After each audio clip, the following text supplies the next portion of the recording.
Hello, my name is Jesse Carter. I'm from the US, but I've been living in Turkey for about a year, and I've been experimenting with some music recording and some voiceover work. So I thought this would be a great way to learn about the production end of things and fine-tune my skills. So I recorded just a quick little piece of music, and I'm going to show you some of the ways to get around in Logic Pro X. First thing I'm going to do here is change the zoom because you can hardly see these tracks. There's the vertical zoom and the horizontal zoom. This is the vertical, so I'm going to make those just a little bigger since those are the only ones I'm dealing with. And this is the horizontal. You can drag it out like that. For the horizontal, I usually prefer just to do the function on the mouse pad with two fingers sliding away since it's a smart touchpad. All right, so I'm just gonna play this for you really quick and then we can go over some stuff.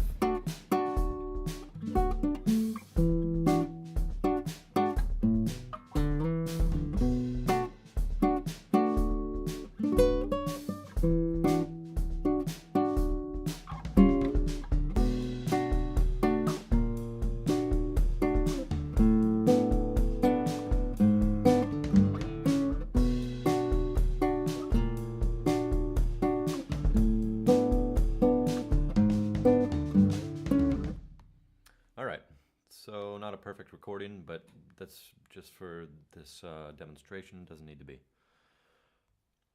Next, I'm going to just double check that my grid is on and that it snaps. So I go up to Smart Grid, which I've found is the easiest for me, and it snaps to the grid. So I'm just going to put that on again. Okay, so here we go, Snap Smart. Next thing I'm going to do is put on the cycle or the looping feature.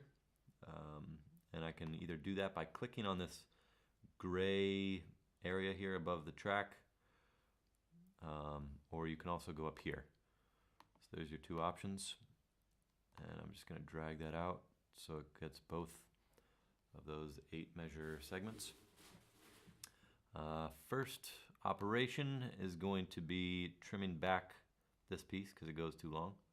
I'm going to trim it back right to 16. This one I am going to separate. And the separate key is Command and T. So if I just hit that, it separates into 2 pieces. Then I can just delete that extra bit. This I want to merge with this other piece. So I'm going to drag it up and put it right there. And I've found the best way to do the crossfade between clips is by checking these 2 buttons. This is the primary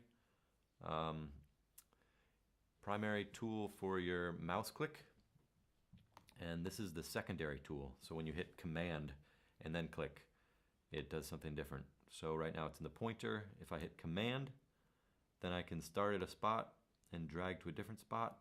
That creates a little crossfade. So we're just gonna listen to that quick.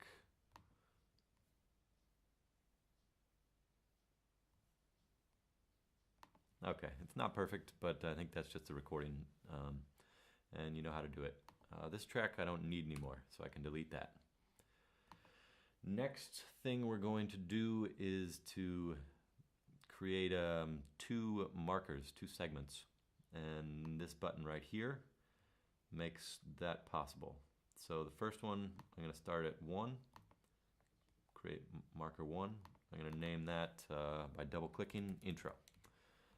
The second marker, I want to start in the second section, so I'll hit that again, and then I'll move over here, double click, verse we'll call it. So now I have my 2 markers set.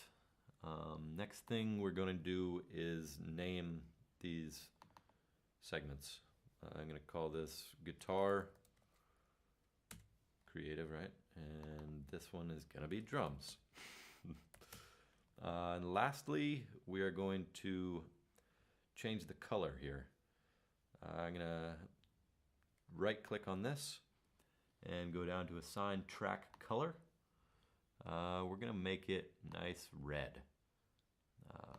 And now if you want this part to also be red, you right click again and you go down to color regions by track. So that makes whatever segment you're lined up with the same color as the track head over here. And this one will make this one green. So we've got little candy apple colors going here. And last thing I'm going to do is merge these two pieces of audio. And to do that, I select them. And then the merge tool is Command and J. And doing that is going to create a new audio file backup. So I do that there, and bada bing, bada boom. And that is everything, I think. So if you have Logic Pro X, maybe you learned something new, or maybe it was just review. And if you don't have Logic Pro X, you have a little insight into how it works. All right, thanks.